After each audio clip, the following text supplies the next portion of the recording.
یہ سورہ بقرہ کی آیت نمبر 130 ہے اور پہلے پارے کا اور سورہ بقرہ کا 16واں رکوع۔ حضرت عبداللہ بن سلام رضی اللہ تعالی عنہ یہودیوں کے بہت بڑے عالم تھے۔ آپ نبی اکرم صلی اللہ علیہ وآلہ وسلم پر ایمان لے آئے اور صحابی بن گئے۔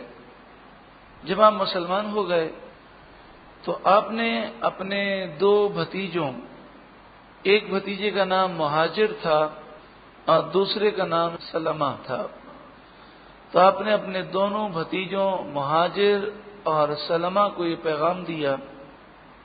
آپ نے فرمایا کہ توریت میں اللہ نے فرمایا ہے کہ میں اسماعیل علیہ السلام کی اولاد سے ایک نبی پیدا کروں گا جن کا نام احمد ہوگا، جو ان پر ایمان لائے گا وہ کامیاب ہو جائے گا۔ تو اے میرے بھتیجوں، تم اس نبی آخر الزماں پر ایمان لے آؤ۔ تو سلمہ تو مسلمان ہو گئے لیکن مہاجر ایمان نہ لایا۔ اس کے باوجود کہ رسول اللہ صلی اللہ علیہ وآلہ وسلم دین ابراہیمی کو لے کر آئے ہیں اور آپ سچے نبی ہیں اور اس کے دلائل توریت میں موجود ہیں، اور عبداللہ بن سلام کا مقام و مرتبہ یہ تھا کہ یہودی آپ کی تعریف کرتے ہوئے تھکتے نہیں تھے۔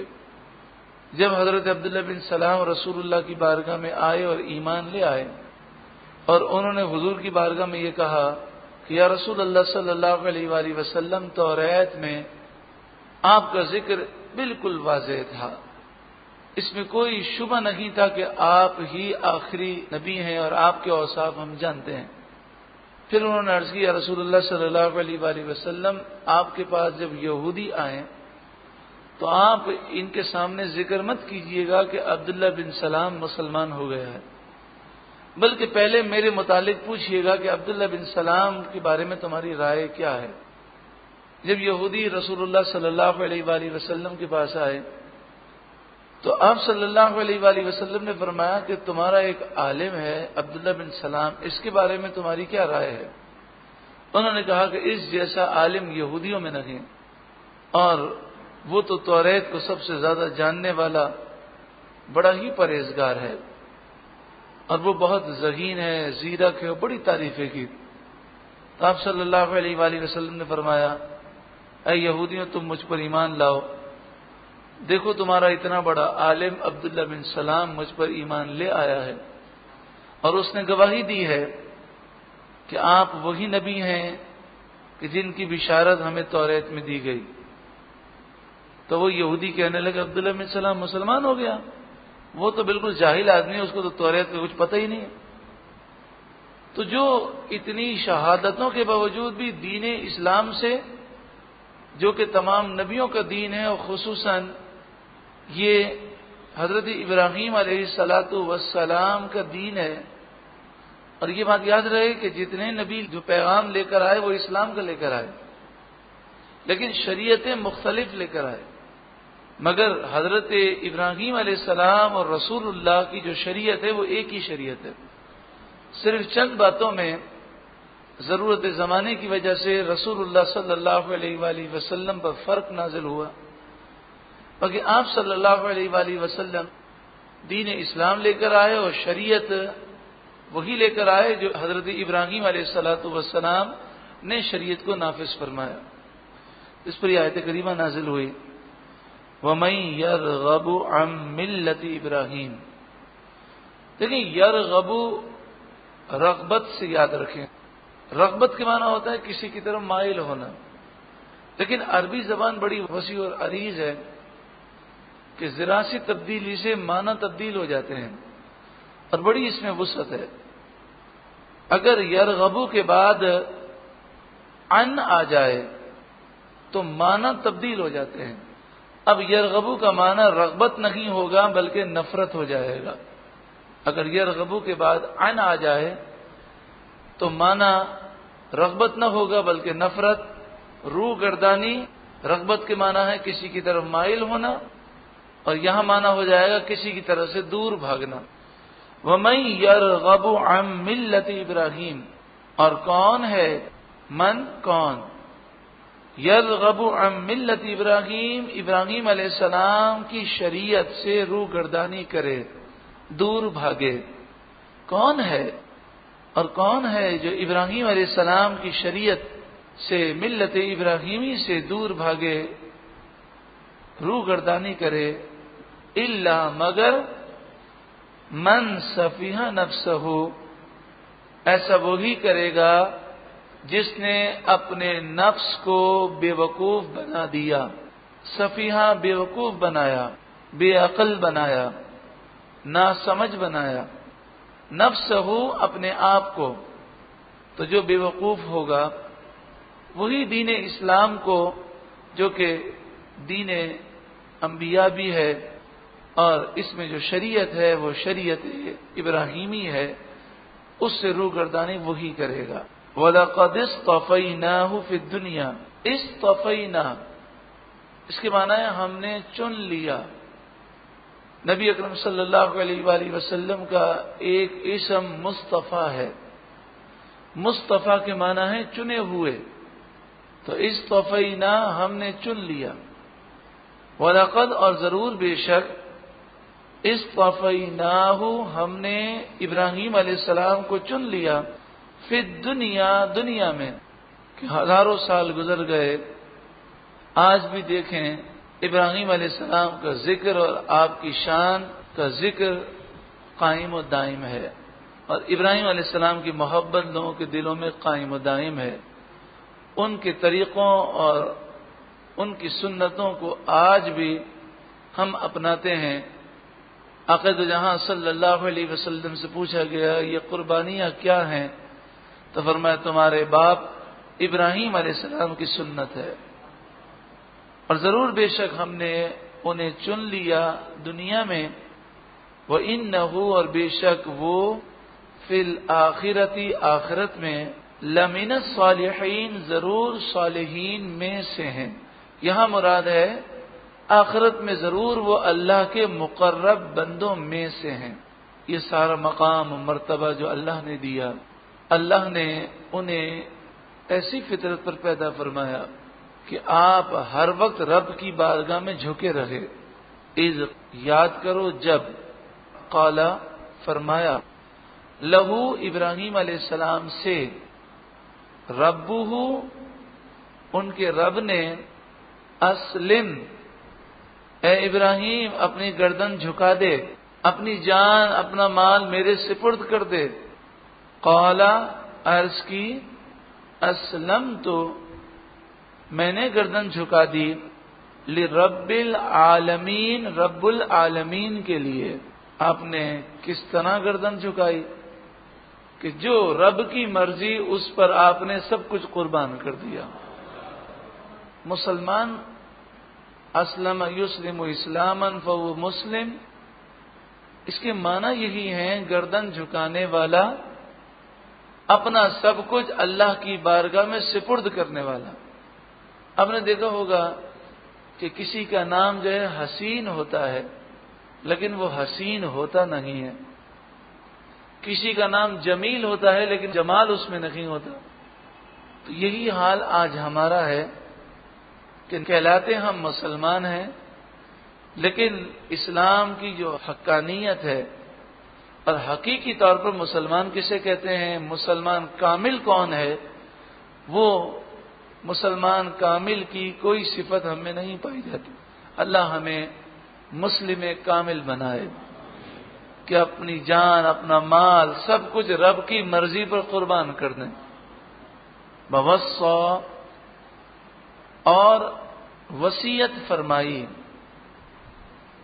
بہا اسی ملت کی، اسی دین کی، ابراہیم علیہ السلام نے، بنی ہی اپنی اولاد کو، و یعقوب اور یعقوب علیہ السلام نے وصیت فرمائی.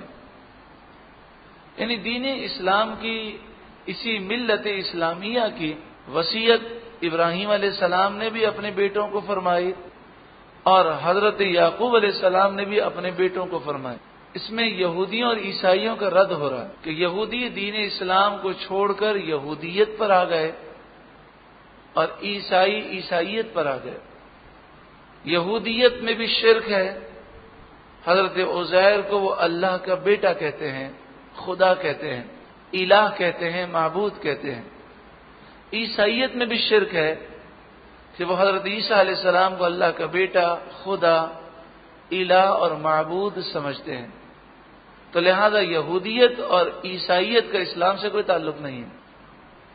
تو حضرت یعقوب علیہ السلام نے بھی اپنے بیٹوں کو یعنی بنی اسرائیل کو آپ نے یہی وصیت کی تھی کہ دین اسلام پر کاربند رہنا۔ اس سے یہ پتہ چلا کہ صرف اللہ کے نزدیک دین تو اسلام ہی ہے، جیسا کہ سورہ آل عمران آیت نمبر 19 میں ہے، ان الدین عند اللہ الاسلام، بے شک اللہ کے نزدیک دین صرف اسلام ہے، اور دین اسلام کے علاوہ اگر کوئی دین دنیا میں وجود رکھتا ہے تو وہ باطل دین ہے، جھوٹا دین ہے۔ یا بنیہ، اے میرے بیٹوں، وہ وصیت کے الفاظ کیا تھے وہ بیان کیا جا رہا ہے۔ اے میرے بیٹوں، ان اللہ اصطفیٰ، بے شک اللہ نے چن لیا، اصطفیٰ اللہ نے چن لیا، پیچھے گزرا اصطفینا ہم نے چن لیا، مصطفیٰ چنا ہوا۔ تو یہ آپ لفظ کے معنی ان تین الفاظ کی مدد سے ہمیشہ کے لیے یاد رکھ سکتے ہیں۔ اصطفیٰ، بے شک اللہ نے چن لیا، لکم الدین، تمہارے لیے اس دین کو یعنی دین اسلام کو۔ جب الف لام آ جائے، ایک ہے دین، ایک ہے الدین، تو الف لام جو ہے بعض اوقات اس لفظ کو خاص کر دیتا ہے۔ جیسے ایک لفظ ہے ابک اور دوسرا لفظ ہے دبک، تو ابک تو کوئی بھی بک ہو سکتی ہے، لیکن دبک سے مراد یہ ہے کہ بولنے والے کی مراد میں کوئی خاص کتاب ذہن میں ہے۔ تو یہاں پر الدین ہے یعنی دین اسلام، اور آگے اس کی مزید وضاحت بھی ہو رہی ہے۔ فلا تموتن، پس تم ہرگز نہ مرنا، الا مگر، وانتم مسلمون، یہاں جو واو ہے اس کے معنی ہے اس حال میں۔ واو کا ایک معنی اور ہوتا ہے، ایک معنی ہوتا ہے اس حال میں۔ پس تم ہرگز نہ مرنا مگر اس حال میں مرنا کہ تم مسلمان ہو، وانتم مسلمون۔ پتہ چلا کہ دین اسلام ہی کی وصیت تھی، اور فرمایا مسلمان مرنا۔ اب کسی کو یہ تو پتہ نہیں ہوتا کہ مجھے آج دوپہر کو مرنا ہے یا رات کو مرنا ہے یا ایک مہینے کے بعد مرنا ہے، ایسا تو کسی کو پتہ نہیں ہے کہ وہ جب مرنے لگے تو دین اسلام کو قبول کر لے، ایسا تو ممکن نہیں ہے۔ تو معنی یہ ہے کہ اے میرے بیٹوں، دین اسلام پر ہر وقت کاربند رہنا اور اپنے ایمان کی حفاظت کی فکر کرنا۔ ایمان کی حفاظت کا درس کتنا واضح ملتا ہے کہ نبیوں نے اپنی اولاد کو ایمان کی حفاظت کا درس دیا۔ اگر ایمان برباد ہو جائے اور خاتمہ کفر پر ہو تو یہ ناقابل تلافی نقصان ہے، یہ ایسا نقصان ہے جس کی تلافی نہیں ہو سکتی۔ اس پر آپ یہ سی ڈی اور کیسٹ ضرور سماعت کریں، ناقابل تلافی نقصان، کہ جس میں ایمان کی اہمیت کو بیان کیا گیا۔ یہ یہودی کہتے تھے کہ حضرت یعقوب علیہ والسلام نے تو یہودیت کی وصیت کی، عیسائی کہتے تھے جناب عیسائیت کی وصیت کی تھی، حالانکہ ان کا یہ دعویٰ خود ان کے دعووں کے مطابق غلط ہے، کیونکہ ان کا دعویٰ یہ ہے کہ یہودیت جو ہے یہ موسیٰ علیہ والسلام نے جو توریت لوگوں کو دی، تو موسیٰ علیہ السلام کے جانے کے بعد یہودی قوم پیدا ہوئی، تو یہودی مذہب کی بنیاد موسیٰ علیہ السلام کے بعد ہے، اور حضرت یعقوب علیہ السلام تو موسیٰ علیہ السلام سے سینکڑوں برس پہلے ہیں، تو وہ یہودیت کی وصیت کیسے کر سکتے ہیں؟ اور پھر موسیٰ علیہ السلام اور دیگر انبیاء نے کبھی یہودیت کا درس نہیں دیا، انہوں نے اسلام کا درس دیا ہے۔ یہودیت تو ایک گمراہیت ہے اور ایک بگڑی ہوئی شکل ہے۔ تو فرمایا کہ یہ بتاؤ، تم کہتے ہو یعقوب علیہ السلام نے یہودیت کی وصیت کی تھی یا عیسائیت کی وصیت کی تھی، تو تمہارے پاس کوئی ثبوت ہے؟ ان کے پاس کوئی ثبوت نہیں۔ تو فرمایا کہ یہ بتاؤ کہ کیا تم اس وقت موجود تھے جب حضرت یعقوب علیہ السلام وصیت کر رہے تھے؟ تو وہ اگر یہ کہتے کہ ہم موجود تھے تو یہ کہہ نہیں سکتے تھے، آپ کا گزر تو ہے سینکڑوں برس پہلے ہوا۔ تو وہ اس پر لاجواب ہو گئے کہ جب نہ کوئی شرعی دلیل تمہارے پاس ہے اور نہ تم اس وقت موجود تھے تو پھر تم جھوٹی باتیں کیوں کہتے ہو؟ ام یا تم تھے شہداء حاضر، یہاں پر شہداء حاضر کے معنی میں ہے، حاضر ناظر کے معنی میں، یعنی کیا تم اس وقت موجود تھے اور دیکھ رہے تھے؟ اس وقت تم زندہ تھے اور دیکھ رہے تھے؟ ام کنتم شہداء، کیا تم تھے حاضر ناظر، اذ جب حضرا حاضر ہوئی یعقوب الموت، یعقوب علیہ السلام کے دربار میں موت، یعنی جب آپ کا وصال ہونے لگا تو کیا تم اس وقت موجود تھے، تم دیکھ رہے تھے؟ اذ قال، جب انہوں نے فرمایا، لبنی ہی، اپنی اولاد سے، اپنے بیٹوں سے، ما تعبدون، تم کس کی عبادت کرو گے، من بعدی، میرے بعد، قالو، وہ بولے، نعبد، ہم عبادت کریں گے، الہ کا، آپ کے الہ کی، وہ الہ آبائک، اور آپ کے باپ داداؤں کے الہ کی۔ آبائک کون ہے؟ ابراہیم و اسماعیل و اسحاق، الہ واحدہ، وہ ایک ہی معبود ہے، یعنی کوئی یہ نہ سمجھے کہ یہ دو الگ الگ الہ ہیں، آپ کا الہ اور جو آپ کے باپ داداؤں کا الہ ہے، یعنی الہ واحدہ، وہ ایک ہی الہ ہے، اس کی ہم عبادت کریں گے۔ وَنَحْنُ لَهُ مُسْلِمُونَ، اور ہم اسی کے لیے گردن جھکانے والے ہیں، مسلمان ہیں۔ تو انہوں نے بھی یہ نہیں کہا کہ ہم یہودی ہیں، عیسائی ہیں، بلکہ مسلمان ہیں۔ یہاں پر چند باتیں ذرا ہم سمجھ لیں۔ پہلی بات تو یہ ہے کہ شہداء کا ترجمہ یہاں پر آپ گواہ بھی کر سکتے ہیں اور حاضر ناظر بھی ہو سکتا ہے، کیونکہ گواہ کسے کہتے ہیں؟ گواہ اسے کہتے ہیں جو موجود ہو اور اس واقعے کو اپنی آنکھوں سے دیکھ رہا ہو۔ گواہ کسے کہتے ہیں؟ جو موجود ہو اور اپنی آنکھوں سے اس واقعے کو دیکھ رہا ہو۔ شہید کا جو لفظ ہے یا شاہد کا جو لفظ ہے، تو شاہد کے معنی بھی گواہ ہیں، شہید کا جو لفظ اس کے معنی گواہ بھی ہیں اور حاضر کے بھی ہیں، اور شہداء اس کی جمع ہے۔ تو انا ارسلنا کا شاہدہ، بے شک ہم نے آپ کو اے محبوب صلی اللہ علیہ وسلم شاہد بنا کر بھیجا۔ شاہد کے معنی کیا ہیں؟ گواہ۔ اور گواہ کسے کہتے ہیں؟ جو حاضر ہو، ناظر ہو۔ تو اسی لیے اعلی حضرت امام اہل سنت نے جو ترجمہ فرمایا وہ ترجمہ قرآن اور احادیث طیبہ کے عین مطابق فرمایا، یعنی آپ نے ترجمے کے اندر آسانی کر دی۔ بے شک ہم نے آپ کو حاضر ناظر بنا کر بھیجا۔ اور پھر حاضر ناظر کے معنی وہ نہیں جو لوگ سمجھتے ہیں، جو نادان لوگ یہ سمجھتے ہیں کہ حاضر ناظر کا مطلب یہ ہے کہ جس طرح ہم جسم کے ساتھ یہاں پر موجود ہیں، ہمارا جسم یہاں پر ہے، تو وہ یہ سمجھتے ہیں کہ نبی اکرم صلی اللہ علیہ وآلہ وسلم کا جسم اصلی کائنات کے ذرے ذرے میں موجود ہے اور وہ حاضر ہے۔ یہ عقیدہ نہیں ہے۔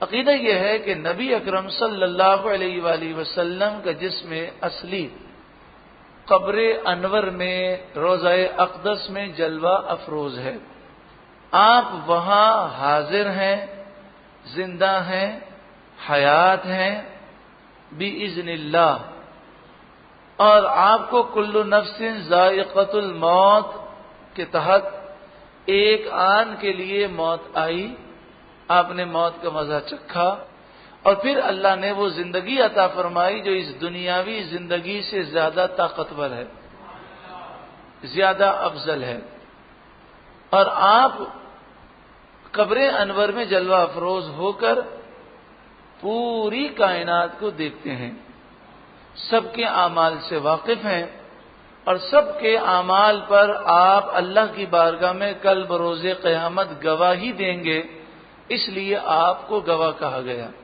اور یہ بات احادیث طیبہ سے ثابت ہے۔ یہ عقیدہ ہے، حاضر ناظر کا عقیدہ یہ ہے، یہ قبر انور میں جلوہ افروز ہیں، حاضر ہیں، پوری کائنات رسول اللہ کے سامنے پیش ہے، یعنی پوری کائنات رسول اللہ کی بارگاہ میں حاضر ہے، اور آپ پوری کائنات کو ملاحظہ فرماتے ہیں بِإِذْنِ اللہ، اللہ کے اذن سے۔ باقی جسم اصلی کے ساتھ ہر جگہ پر موجود ہیں، یہ عقیدہ نہیں ہے۔ ہاں یہ ضرور ہے کہ اگر رسول اللہ صلی اللہ علیہ وآلہ وسلم کہیں جانا چاہیں تو اللہ کے اذن سے جاتے ہیں اور جا سکتے ہیں۔ ایسے کئی واقعات ہیں کہ انبیاء علیہ الصلوۃ والسلام اپنی قبروں میں حیات ہیں، اور اللہ کے اذن سے وہ جہاں جانا چاہتے ہیں جا سکتے ہیں۔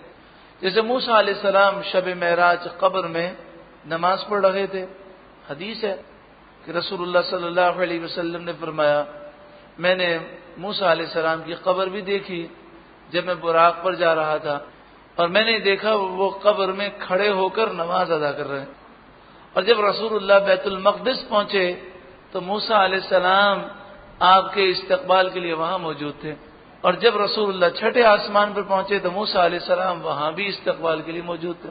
تو اللہ کی عطا سے انبیاء جہاں جانا چاہیں جا سکتے ہیں۔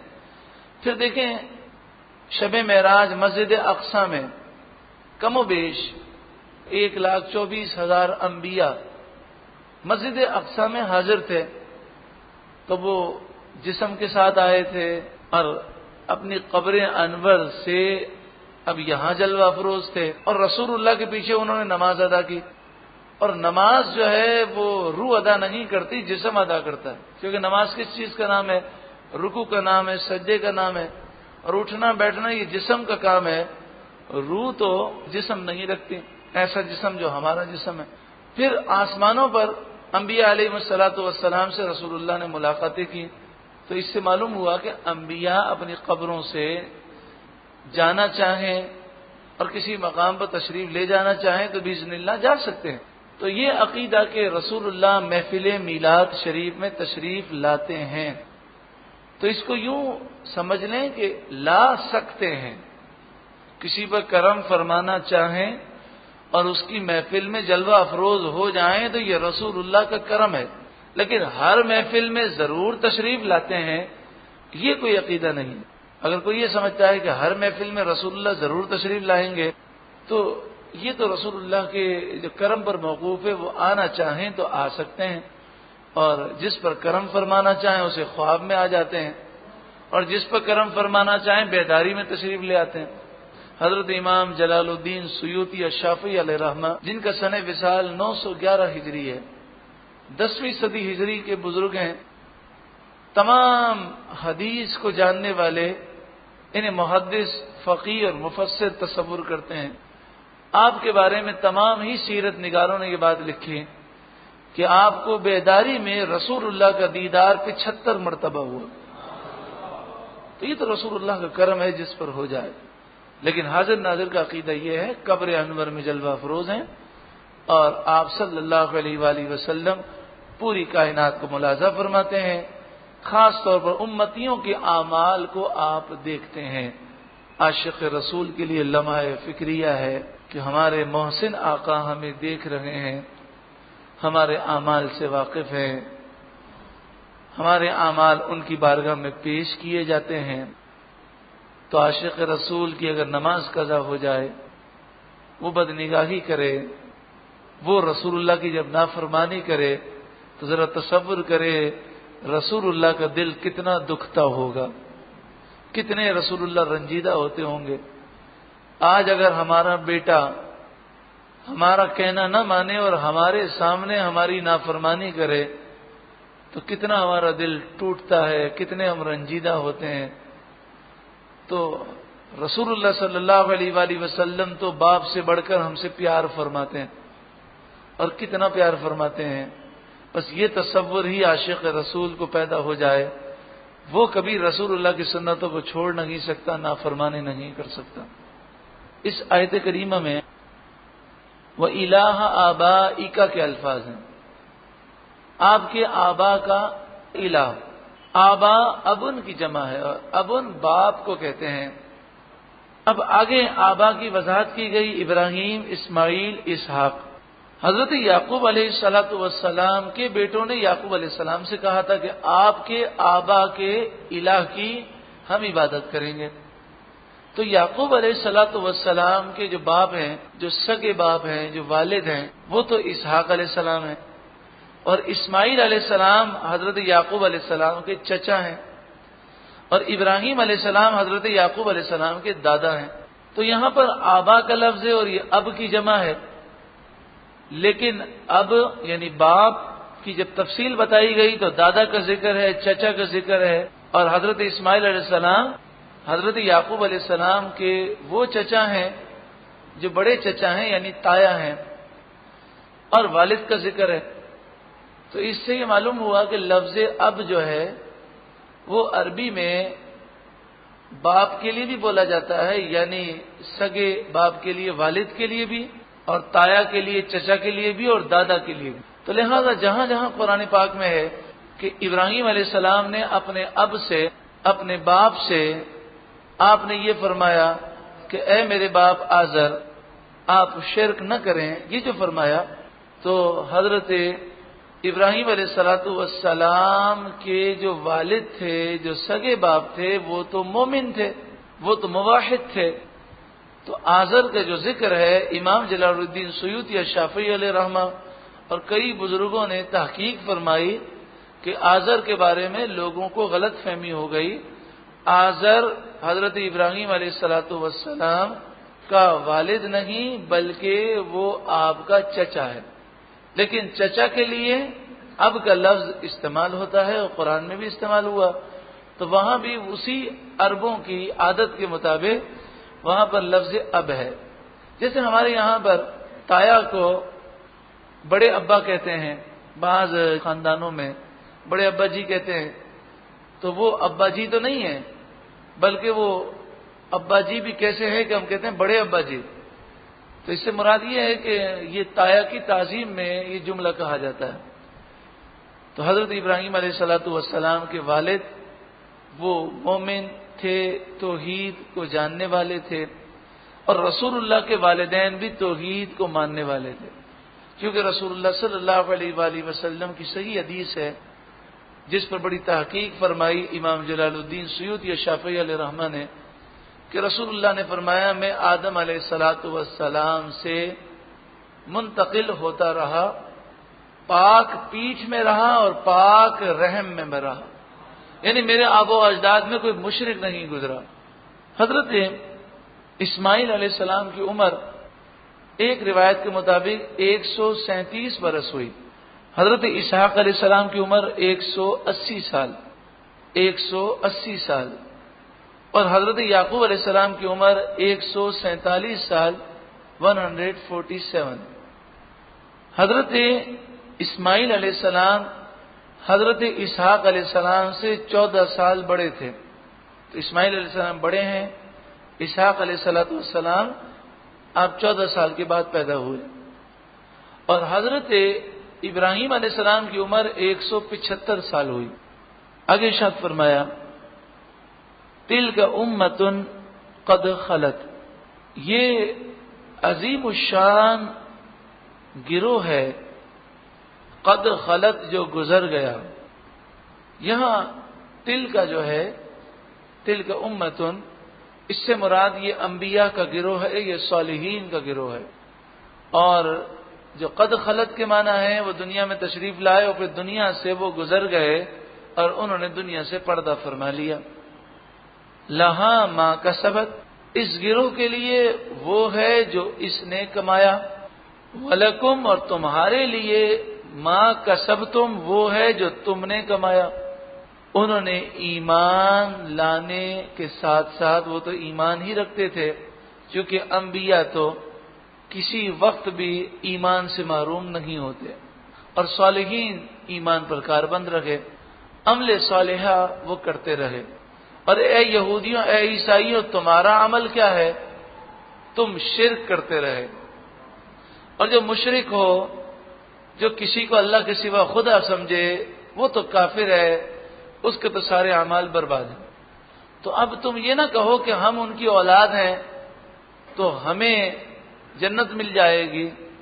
تم ان کی اولاد سے ضرور ہو، مگر تمہارا عمل اور ان کا عمل الگ الگ ہے. وہ ایمان والے ہیں، اچھے عمل کرنے والے ہیں، اور تم کفر و شرک کرنے والے ہو، لہذا تمہارا ان سے کوئی تعلق نہیں. وَلَا تُسْأَلُونَ عَمَّا كَانُوا يَعْمَلُونَ. تمہیں ان کے عمل تو یاد ہیں لیکن اپنے کرتوت پر توجہ نہیں. وہ تو نیک لوگ تھے. کل بروز قیامت تمہیں یہ نہیں پوچھا جائے گا کہ انہوں نے کتنی نمازیں پڑھی تھی، ذرا گن کے بتانا. یہ پوچھا جائے گا کہ تم نے کیا کیا. وَلَا تُسْأَلُونَ، اور نہیں تم پوچھے جاؤ گے. وَلَا تُسْأَلُونَ، اور تم نہیں پوچھے جاؤ گے، تم سے سوال نہیں کیا جائے گا. عَمَّا، ان کاموں کے بارے میں جو کانو یعملون وہ کیا کرتے تھے. وہ جو کام کرتے تھے ان کے بارے میں تمہارا حساب نہیں ہوگا. تمہارے بارے میں حساب ہوگا. تمہارا حال کیا ہے؟ تمہارا نامہ اعمال کفر سے، شرک سے اور گندے اعمال سے بھرا ہوا ہے. بعض لوگوں نے اس آیت کو سمجھنے میں غلطی کی اور وہ کہنے لگے کہ اس سے سمجھ میں یہ آ گیا کہ ایصال ثواب نہیں ہو سکتا. کہاں یہ مسئلہ اور کہاں ایصال ثواب کا مسئلہ. ایصال ثواب کیا ہم کسی مشرک کو کرتے ہیں؟ کسی کافر کو کرتے ہیں؟ یہاں تو مشرکین اور کافروں کا ذکر ہو رہا ہے. ایصال ثواب تو ہم مومن کو کرتے ہیں. تو بعض لوگ یہ کہتے ہیں کہ قرآن مجید فقان حمید میں ہے وَأَلَّيْسَ لِلْإِنسَانِ إِلَّا مَا سَعَى. انسان کے لیے تو وہی ہے جو وہ کوشش کرے. انسان کے لیے تو وہی ہے جو وہ کوشش کرے. تو ہم نے ایک قرآن پڑھ کر ایصال کیا. تو جو میت ہے، جو ہمارا عزیز ہے، اس نے تو قرآن نہیں پڑھا. یہ قرآن تو ہم نے پڑھا ہے.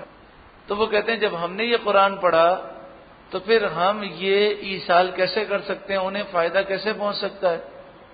کیونکہ قرآن میں تو یہ ہے کہ انسان کے لیے تو وہی کچھ ہے جو وہ کوشش کرے، جس کی وہ کوشش کرے. تو اس کا جواب یہ ہے کہ تمام ہی مستند مفسرین نے تفسیر میں یہ بات لکھی کہ وَأَلَّيْسَ لِلْإِنسَانِ إِلَّا مَا سَعَى. قرآن میں جہاں یہ آیت ہے وہاں یہ بات ہے کہ یہ بات موسیٰ علیہ السلام اور ابراہیم علیہ السلام کے صحیفوں میں لکھی ہوئی ہے. موسیٰ علیہ السلام اور ابراہیم علیہ السلام کے صحیفوں میں یہ بات لکھی ہے. تو انہوں نے کہا کہ یہ آیت جو ہے یہ موسیٰ علیہ السلام اور ابراہیم علیہ السلام کے صحیفوں میں ہے، لیکن یہ امت محمدیہ کا اعزاز ہے کہ اللہ نے اسے یہ شرف دیا کہ وہ جو نیک عمل کرتی ہے وہ اگر کسی کو ایصال ثواب کرے تو اس کے نیک اعمال میں کوئی کمی نہیں آتی، اور جسے ایصال ثواب کیا جائے اسے فائدہ پہنچ جاتا ہے. یہ تو پچھلی امت کا ذکر ہے، امت محمدیہ کو تو یہ شرف حاصل ہے.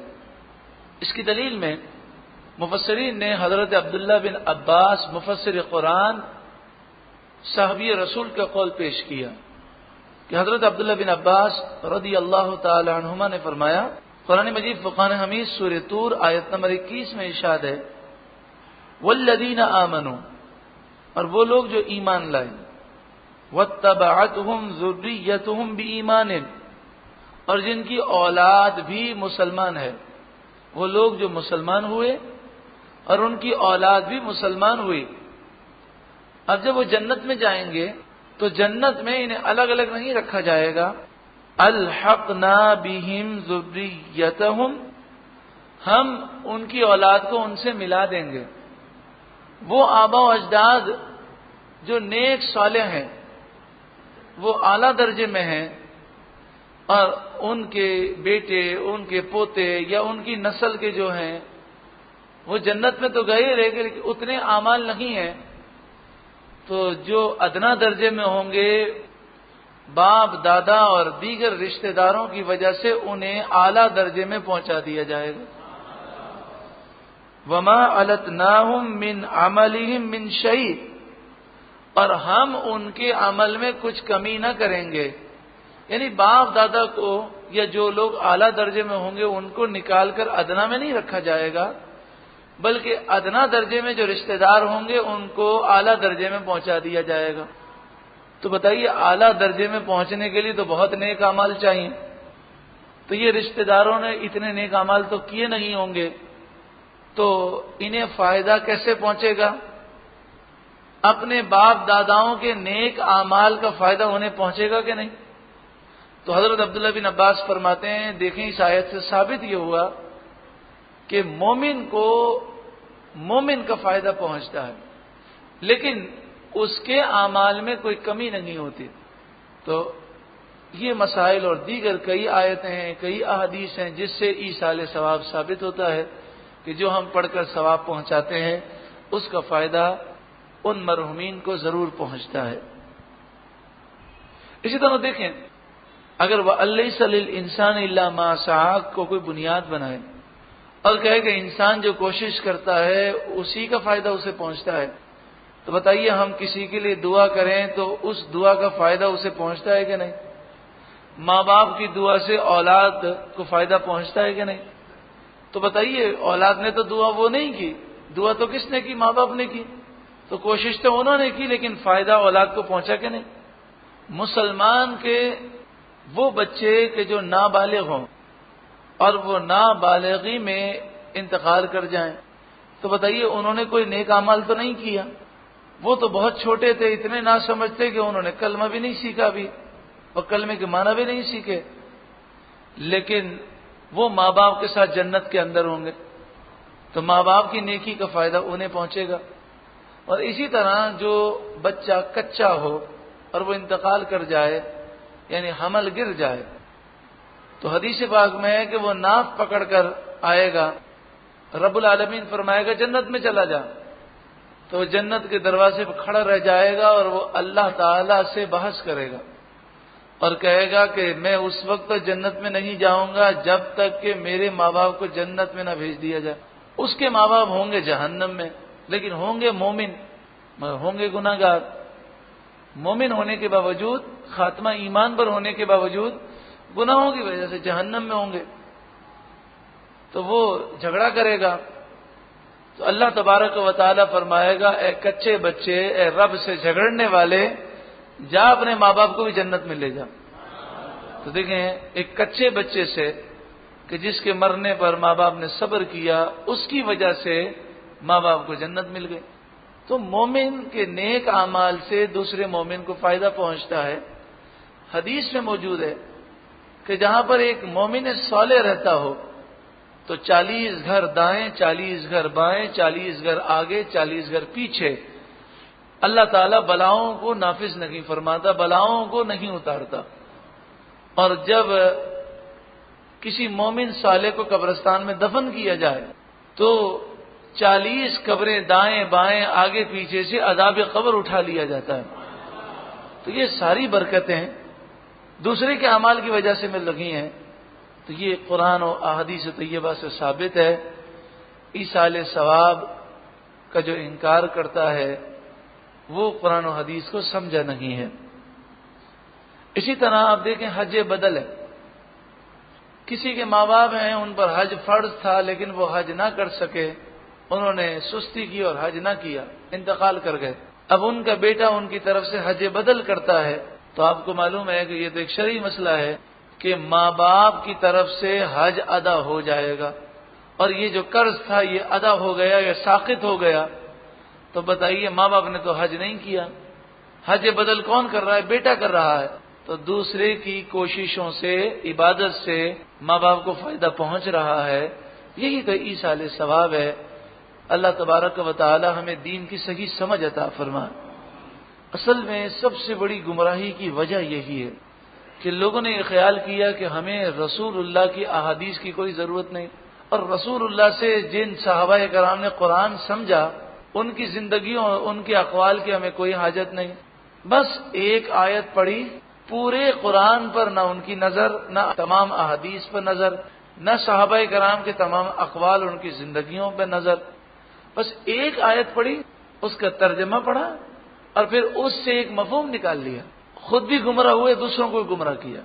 آج دنیا کے اندر اب مجھے بتائیے، کیا یہ ممکن ہے کہ ایک انجینئر صاحب ہوں، انہوں نے ساری زندگی انجینئرنگ کی فیلڈ میں گزاری ہو، اور وہ آپ کے محلے میں کلینک کھول کر بیٹھ جائیں اور کہیں کہ میں مریضوں کا علاج بھی کرتا ہوں اور میں آپریشن بھی کرتا ہوں؟ کیا اسے گرفتار نہیں کیا جائے گا؟ اور اگر اس نے کسی کا علاج کیا اور وہ مر گیا تو اسے پھانسی پہ نہیں لٹکایا جائے گا؟ اگر ملک میں قانون ہوگا تو یہی ہوگا. کیا یہ ممکن ہے کہ دنیا کا بہت بڑا ڈاکٹر ہو اور وہ کہے کہ یہ جو پل بن رہا ہے اس کا نقشہ میں بناؤں گا، یہ جو عمارت بن رہی ہے میں اس کا نقشہ بناؤں گا کہ میں نے تقریباً 25 سال ڈاکٹری پڑھنے میں لگائی ہے، میں بہت پڑھا لکھا ہوں؟ کیا یہ ممکن ہے؟ ہم کہیں گے جناب آپ کی پڑھائی ڈاکٹری کے بارے میں ہے، آپ عمارت کے نقشوں کو کیا جانیں؟ وہ کہتے ہیں جناب میں نے کچھ کتابیں بھی پڑھی ہیں اور مجھے تھوڑا بہت اس پر مہارت بھی حاصل ہو گئی. ہم کہیں گے جناب یہ آپ کی فیلڈ نہیں ہے. لیکن کتنے افسوس کی بات ہے کہ لوگوں نے دین اسلام کی حیثیت کو، قرآن کی حیثیت کو سمجھا ہی نہیں. ہر چھولا بیچنے والا، ہر کلفی بیچنے والا، ہر موچی، ہر ڈاکٹر، ہر انجینئر، ہر وکیل، ہر اداکار، ہر فنکار، ہر گلوکار آج مفسر قرآن بنا بیٹھا ہے. مسلمانوں کی تباہی کی ابتدا ہو گئی، ذہن خراب ہو رہا ہے. پھر ہم تو یہ دیکھتے ہیں، آپ نے بھی دیکھا ہوگا کہ پل ٹوٹ جائے، مثلا کوئی پل گر گیا تو آپ نے نہیں دیکھا ہوگا کہ جب اس پر بحث کی جائے تو ٹی وی پر گلوکاروں کو بلایا جائے، بلکہ اس کی وجوہات جاننے کے لیے وہ انجینئر کو بلائیں گے، ایسے ماہرین کو بلائیں گے اور وہ کہیں گے یہ پل کا شیپ ایسا تھا، یہ مسئلہ تھا. لیکن دین کے مسئلے پر بات کرنی ہو تو ایک بیٹھا ہوگا گلوکار، ایک بیٹھا ہوگا فنکار، ایک ڈاکٹر صاحب بیٹھے ہیں، ایک انجینئر صاحب بیٹھے ہیں، اور ایک بے پردہ عورت جو بالکل ہی دین سے فارغ ہے وہ بیٹھی، اور پھر دین پہ تبصرہ ہو رہا ہے. اچھا وہ جو تبصرے کرتے ہیں کیا ان کے پاس قرآن و حدیث کے دلائل ہوتے ہیں؟ نہیں، وہ اپنی عقل سے کرتے ہیں، اور دین اپنی عقل سے نہیں سمجھا جا سکتا. دین جو ہے وہ وحی الہی کا نام ہے جو اللہ نے اپنے حبیب پر اتارا. جی میرا تو خیال یہ ہے کہ اس مسئلے میں یوں ہونا چاہیے. میرا تو خیال یہ ہے کہ یہودی بھی حق ہیں، عیسائی بھی حق ہیں، ہندو بھی اللہ کو مانتے ہیں، تو سبھی کو مل جل کے رہنا چاہیے اور سب کو ایک اور جنتی سمجھنا چاہیے. کوئی کہے گا جناب میرا تو خیال یہ ہے کہ پردہ تو دل کا ہوتا ہے. جب دین بندروں کے ہاتھ میں آ جائے، اس طرح بندر کے ہاتھ میں ہو تو پھر یہی حال ہوگا جو آج ہو رہا ہے. تو قرآن کی تفسیر بیان کرنے والا اپنے نام کے آگے لگاتا ہے انجینئر فلاں، ڈاکٹر فلاں. ارے ڈنگر ڈاکٹر جو جانوروں کا ڈاکٹر ہو یا ہومیوپیتھک ڈاکٹر ہو یا آنکھ کا ڈاکٹر ہو، کہ وہ قرآن کا مفسر جس کو نہ قرآن کا علم، نہ حدیث کا علم، نہ فقہ کا علم، اس نے ساری زندگی ڈاکٹری میں گزاری، اب ترجمہ پڑھ کر وہ ترجمہ پڑھتا ہے اور تشریح اپنی منمانی کر رہا ہے، خود بھی گمراہ ہو رہا ہے، دوسروں کو گمراہ کر رہا ہے. کیا اس طرح دین کا کام ہو سکتا ہے؟ اب مجھے بتائیے، آپ کسی ہاسپٹل میں جائیں اور آپ کہیں میرے پیٹ میں بڑا درد ہے، تو 8-10 انجینئر آ جائیں اور وہ اس طرح لے کر آ جائیں اور وہ جناب وہ سامان لے کر آئیں کہ حضرت ہم بہت پڑھے لکھے آپ کا آپریشن کریں گے. آپ بیڈ سے اٹھ کے بھاگ جائیں گے کہ میں مرنا پسند کرتا ہوں، تم سے آپریشن نہیں کرانا پسند کرتا. یہاں تک کہ اگر آپ کے پیٹ میں درد ہے اور آنکھ کا ڈاکٹر آ جائے اور کہے کہ وہ ذرا پیٹ کے ڈاکٹر صاحب تو گئے ہوئے ہیں، میں آپریشن کر دیتا ہوں، تو آپ کہیں گے جناب آپ آنکھ دیکھیں، آپ کا کام نہیں ہے. تو آنکھ کا ڈاکٹر پیٹ نہیں دیکھ سکتا اور پیٹ کا ڈاکٹر آنکھ کے بارے میں نہیں جانتا، اور یہاں تو ہر کوئی قرآن کا مفسر بنا ہوا ہے، احادیث کا چیمپئن بنا ہوا ہے. اللہ تبارک و تعالی گمراہی سے محفوظ فرمائے. رسول اللہ نے سچ فرمایا اور آپ کا ہر فرمان سچا ہے. آپ نے فرمایا قرب قیامت میں ایسے لوگ پیدا ہوں گے، دین کو نہیں جانتے ہوں گے، غلط مسئلے بتائیں گے، خود بھی گمراہ ہوں گے اور لوگوں کو بھی گمراہ کریں گے. تو یہ آیت کریمہ جب گزری، اس میں اس آیت کو پڑھ کر ایصال ثواب کا جن لوگوں نے انکار کیا وہ ایسے ہی لوگ ہیں. بس ترجمہ پڑھ لیا، 2-4 اردو کی احادیث میں کتابیں پڑھ لی، تھوڑی بہت عربی سیکھ لی، تھوڑی بہت انگریزی بول لی، اور وہ سمجھے جناب ہمیں قرآن کا علم حاصل ہو گیا، اور انہوں نے غلط باتیں پھیلا کر لوگوں کے نظریات سے انہوں نے کھیلنا شروع کیا، اور آج دین کو لوگوں نے تماشا بنایا ہوا ہے۔ اور اب لوگ کیا کرتے ہیں، لوگوں کے پاس 100 چینل ہیں، وہ بٹن سے چینل کو گھماتے رہتے ہیں، جہاں پر کوئی مولوی آ گیا اس پر تھوڑی دیر رکے، یا کوئی دین کی بات کر رکے، اگر ان کے نفس کے مطابق بات ہے تو جی سبحان اللہ کیا بات کہی انہوں نے۔ جیسے بے پردہ عورت سنے کہ کسی نے یہ کہہ دیا کہ جناب پردہ تو دل کا ہوتا ہے، اور دل صاف ہو تو پردہ کرنے کی ضرورت نہیں، وہ پردہ تو وہ کرے جس کا دل خراب ہو۔ تو کہا دیکھا کتنی اچھی بات کہی، حالانکہ اسے پتہ نہیں ہے کہ رسول اللہ کی ازواج مطہرات نے پردہ کیا اور صحابیات نے پردہ کیا، جن کا ذکر سورہ احزاب اور انشاءاللہ سورہ نور میں آئے گا۔ تو کیا ان کے دل صاف نہیں تھے؟ حوریں وہ جنت میں پردہ کریں گی، سورہ رحمان میں اس کا ذکر ہے، تو کیا حوروں کا دل صاف نہیں ہوگا؟ کیا جو جنتی لوگ ہیں ان کا دل صاف نہیں ہوگا؟ تو پردہ تو یہ اللہ کا حکم ہے، یہ ایک ایسی زینت ہے کہ وہ جنت میں بھی ہے، کہ بے پردگی بے حیائی ہے، اور جنت میں بے حیائی نہیں ہے۔ تو آج لوگ کیا کرتے ہیں، ہم تو سب کی سنتے ہیں، کرتے وہ ہیں جو ہمارا دل چاہتا ہے، اور ان کا دل کیا چاہتا ہے؟ آسانی مل جائے، بس حرام چیزیں بھی حلال ہو جائیں، جان چھوٹ جائے، تو آسانی کے لیے لوگ چینل گھماتے رہتے ہیں۔ اور کوئی حق بات کہے، یہ مولانا صاحب دقیانوسی ہیں، 1400 سال پرانی باتیں کرتے ہیں، جدید ریسرچ اور تحقیق کو وہ کیا جانے۔ اللہ تبارک و تعالی ہمیں عقل سلیم عطا فرمائے، اور ہمیں صحیح دین کو صحیح انداز میں سمجھنے کی توفیق عطا فرمائے۔ وقالوا، اور وہ بولے، کونوا ہودن او نصارا، یہ یہودیوں نے کہا اور عیسائیوں نے کہا، ہو جاؤ یہودی یا عیسائی، تہتدوا، تم ہدایت پا جاؤ گے۔ تو فرمایا جا رہا ہے تم یہودیت کی بات کیوں کرتے ہو، ملت ابراہیمی کی بات کرو۔ وہ ملت ابراہیمی کا ذکر نہیں کرتے تھے، کیوں؟ اس لیے کہ ان کی کتابوں میں لکھا تھا کہ ابراہیم علیہ السلام مشرک نہیں تھے، وہ اللہ کے سوا کسی کو خدا الہ نہیں مانتے تھے، تو اس لیے وہ اس چیز کا ذکر نہیں کرتے تھے۔ کہتے یہودی بن جاؤ تو ہدایت پاؤ گے، عیسائی بن جاؤ۔ قل، آپ فرمائیے، بل ملت ابراہیم حنیفا، بلکہ ہم تو اختیار کرتے ہیں ملت ابراہیم حنیفاً، جو ہر باطل سے جدا تھے، وما کان من المشرکین، اور وہ مشرک نہ تھے۔ بخاری شریف دوسری جلد صفحہ نمبر 644، حضرت ابو ہریرہ رضی اللہ تعالیٰ عنہ روایت کرتے ہیں کہ نبی اکرم صلی اللہ علیہ وآلہ وسلم کے دور مبارک میں یہودی عبرانی زبان میں توریت پڑھتے، پھر اس کا ترجمہ عربی زبان میں کر کے اور اس کی تشریح عربی زبان میں وہ سمجھاتے۔ تو نبی اکرم صلی اللہ علیہ وآلہ وسلم نے فرمایا کہ جب یہودی تمہارے سامنے توریت پڑھنا شروع کر دیں تو نہ تو ان کی کسی بات کی تم تصدیق کرو، نہ ہی تکذیب کرو۔ اگر تصدیق کرو گے تو ہو سکتا ہے وہ اللہ کی کتاب سے نہ پڑھ رہے ہوں بلکہ اپنی طرف سے بول رہے ہوں، اور تم نے تصدیق کی تو کافر ہو جاؤ گے۔ اور تکذیب بھی نہ کرو کہ ہو سکتا ہے وہ جو پڑھ کے سنا رہے ہیں وہ واقعی اللہ نے توریت میں نازل کیا ہو، اور تم نے انکار کر دیا تو یہ کفر ہوگا۔ تو پھر صحابہ کرام کو رسول اللہ نے سکھایا کہ جب یہ تمہارے سامنے توریت پڑھنے لگیں تو تم کیا کہو، تم کہو ہم اللہ پر ایمان لائے، اور جو ہم پر نازل کیا گیا اور جو ہم سے پہلے انبیاء پر نازل کیا گیا ان پر ہم ایمان لائے، بس یہ جملہ کہہ دو، اور اس توریت کی باتوں پر تم بحث نہ کرو۔ قولو، اے مسلمانوں تم کہہ دو، آمنا، ہم ایمان لائے، باللہ، اللہ پر، وما انزل الینا، اور اس پر جو ہماری طرف نازل کیا گیا، وما انزل الی ابراہیم و اسماعیل و اسحاق و یعقوب، اور ہم اس پر ایمان لائے جو نازل کیا گیا ابراہیم، اسماعیل، اسحاق، یعقوب علیہ السلام پر، والاسباط، اور یعقوب علیہ السلام کی اولاد میں جو نبی گزرے ان پر جو نازل کیا گیا، وما اوتی موسیٰ و عیسیٰ، اور جو موسیٰ علیہ السلام اور عیسیٰ علیہ السلام کو دیا گیا ہم اس پر ایمان لائے، وما اوتی النبیون من ربہم، اور جو نبیوں کو دیا گیا ان کے رب کی طرف سے ہم اس پر ایمان لائے، لا نفرق بین احد منہم، ہم ایمان لانے میں ان میں سے کسی کے درمیان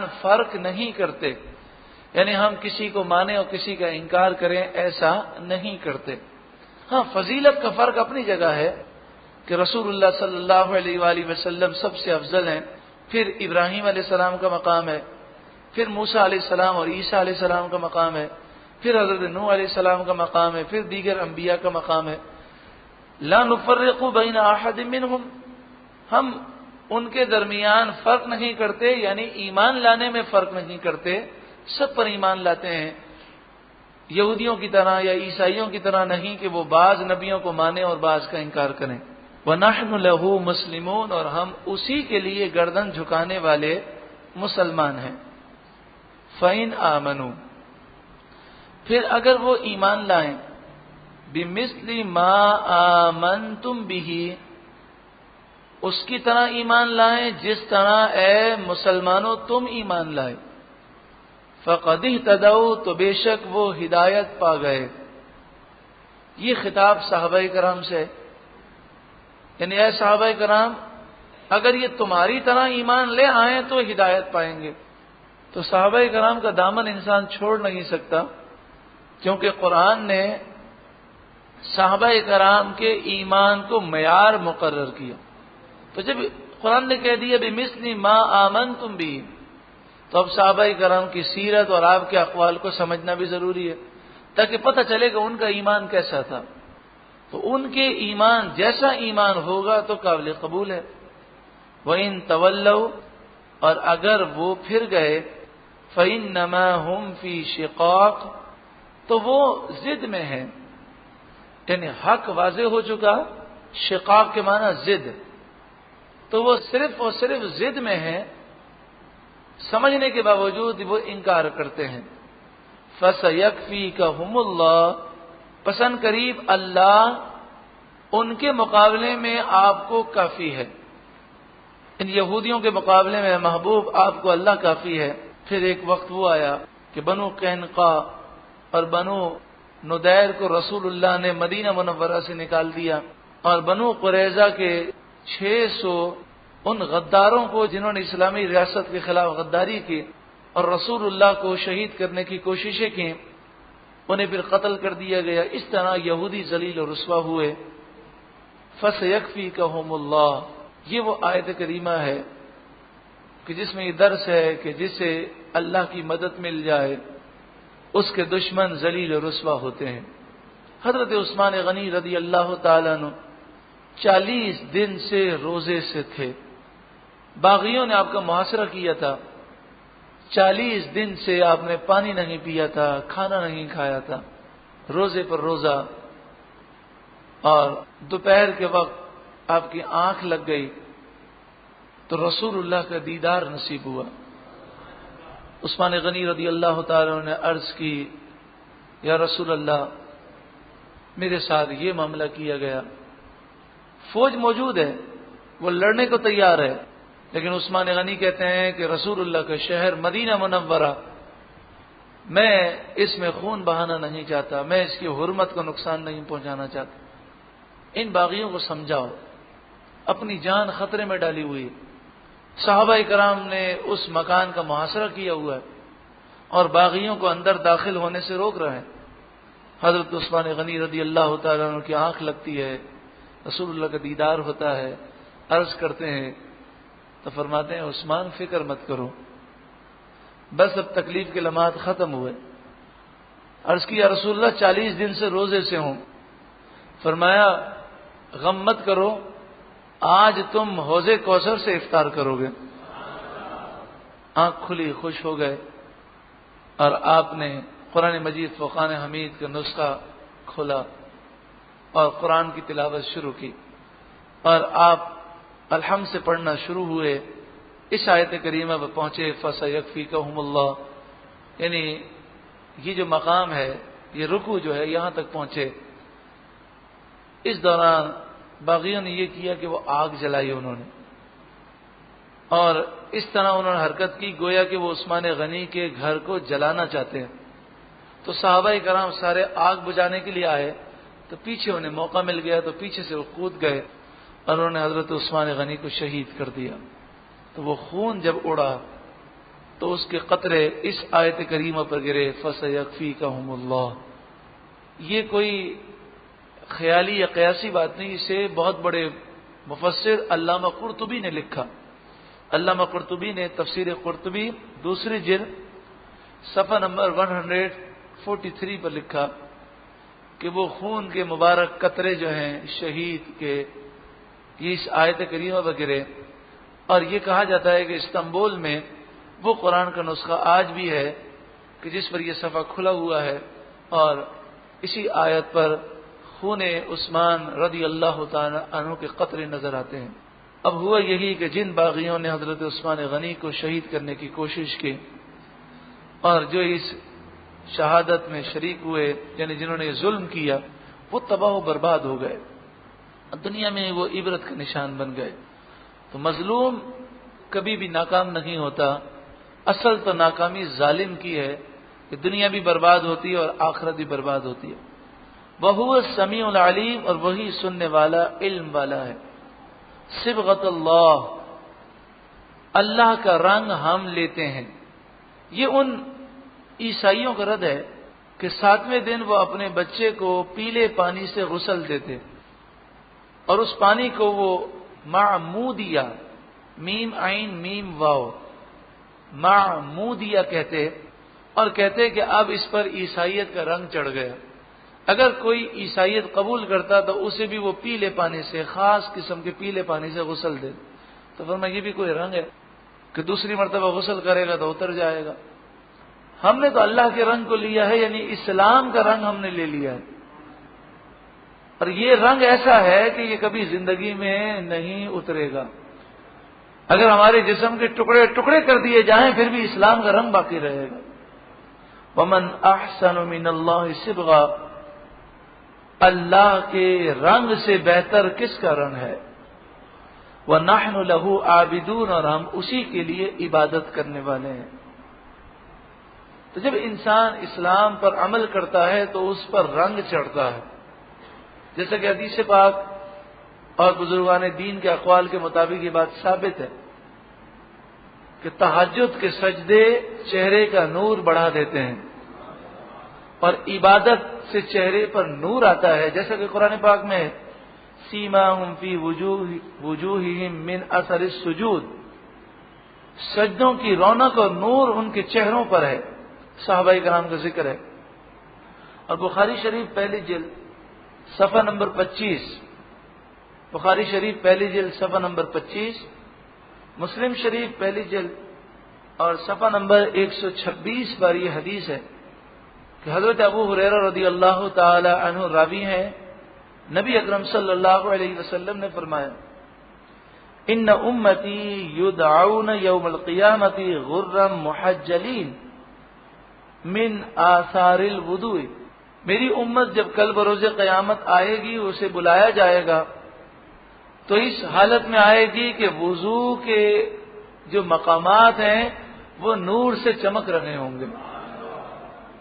فمن استطاع منکم ان یطیل غرته فلیفعل، تو جو چاہے کہ وہ اس نور کو لمبا کرے تو اسے چاہیے کہ وہ ایسا کرے. کثرت سے وضو کرے، ہر وقت باوضو رہنے کی کوشش کرے، اور اعضاء جو دھونے کا حکم ہے وہ ایک دفعہ نہ دھوئے بلکہ 3 دفعہ دھوئے کہ سنت ہے. اور لمبا کرے، یعنی ہاتھ دھونا ہے کونیوں سمیت تو وہ آدھے بازو تک دھوئے، یہ مستحب ہے. پاؤں دھونا ہے ٹخنوں سمیت تو وہ اوپر تھوڑا دھوئے، آدھی پنڈلی تک دھوئے تاکہ اس نور میں اضافہ ہو. قل، اے محبوب آپ فرمائیے اتحاجوننا فی اللہ، کیا تم ہم سے جھگڑا کرتے ہو اللہ کے بارے میں؟ ہم اللہ کی شان بتاتے ہیں اور تم اللہ تعالی کی توہین کرتے ہو. وَهُوَ رَبُّنَا وَرَبُّكُمْ، حالانکہ وہ ہمارا بھی رب ہے اور تمہارا بھی رب ہے. وَلَنَا أَعْمَالُنَا، اور ہمارے لیے ہمارے اعمال ہیں. وَلَكُمْ أَعْمَالُكُمْ، اور تمہارے لیے تمہارے اعمال ہیں. وَنَحْنُ لَهُ مُخْلِصُونَ، اور ہم اللہ کے لیے اخلاص رکھنے والے ہیں. ہم مخلص لوگ ہیں. مخلص کسے کہتے ہیں؟ اخلاص کسے کہتے ہیں؟ تو اخلاص کی کئی تعریفیں کی گئی. آسان تعریف یہ ہے کہ عمل صرف اللہ کی رضا کے لیے ہو. حضرت علامہ امام سہل فرماتے ہیں کہ اپنے عمل کو کمتر جاننا، حقیر جاننا، یعنی عبادت کر کے بندہ سوچے میں نے تو کچھ بھی نہیں کیا، یہ اخلاص ہے۔ کتنی پیاری تعریف ہے۔ اپنے عمل کو حقیر جاننا یعنی عبادتیں کر کے یہ تصور کرنا میں نے تو کچھ بھی نہیں کیا، یہ اخلاص ہے۔ ام تقولون، کیا تم کہتے ہو، ان ابراہیم و اسماعیل و اسحاق و یعقوب والاسباط، اسباط کے معنی اولاد، کانو ہودن او نصارا، کیا تم یہ کہتے ہو بے شک ابراہیم، اسماعیل، اسحاق، یعقوب علیہم السلام اور ان کی اولاد میں جو نبی گزرے وہ یہودی تھے یا عیسائی تھے؟ قل، اے محبوب آپ فرمائیے، اانتم اعلم ام اللہ، تم زیادہ جانتے ہو یا اللہ زیادہ جانتا ہے؟ جب اللہ فرما رہا ہے کہ وہ یہودی عیسائی نہیں تھے تو تم اللہ کا فرمان کیوں نہیں مانتے؟ ومن اظلم ممن کتم شہادۃ عندہ من اللہ، اور اس سے بڑھ کر ظالم کون؟ جو کتم، چھپائے، گواہی کو چھپائے جو اس کے پاس ہے اللہ کی طرف سے، جو گواہی کو چھپائے وہ سب سے بڑا ظالم ہے۔ توریت میں، انجیل میں جو باتیں ہیں اس میں واضح لکھا ہے کہ اللہ کے سوا کوئی الہ نہیں، خدا نہیں، معبود نہیں، تو پھر وہ کیوں چھپاتے ہیں؟ نبی اکرم صلی اللہ علیہ وآلہ وسلم کی شان کیوں نہیں بیان کرتے؟ وَمَا اللَّهُ بِغَافِلٍ عَمَّا تَعْمَلُونَ، اور اللہ غافل نہیں ہے ان کاموں سے جو تم کرتے ہو۔ تِلْكَ أُمَّةٌ قَدْ خَلَتْ، یہ وہ عظیم الشان انبیاء کا گروہ ہے جو گزر گیا، وہ دنیا میں تشریف لائے اور پھر دنیا سے انہوں نے پردہ فرما لیا۔ لہا ما کسبت، ان کے لیے وہ اعمال ہیں جو انہوں نے کمائے، وَلَكُمْ مَا كَسَبْتُمْ، اور تمہارے لیے وہ ہے جو تم نے کمایا۔ وَلَا تُسْأَلُونَ عَمَّا كَانُوا يَعْمَلُونَ، اور تم سے ان کاموں کے بارے میں نہ پوچھا جائے گا جو وہ کیا کرتے تھے، تمہیں اپنے اعمال کا جواب دینا ہے۔ تمہارے آبا تو بڑے معزز تھے، بڑے نیک صالح تھے، آخر تم کیا ہو؟ تم تو مشرک اور کافر ہو، تم تو اللہ کے اس کے رسول کے دشمن ہو، کس منہ سے تم اپنے باپ داداؤں کا ذکر کرتے ہو؟ ان کے اعمال دیکھو، تمہارے اعمال دیکھو۔ رب العالمین ہمیں خوب خوب برکتیں عطا فرمائے، اور اللہ تعالیٰ کا ہم شکر ادا کرتے ہیں کہ ہم نے پہلا پارہ مکمل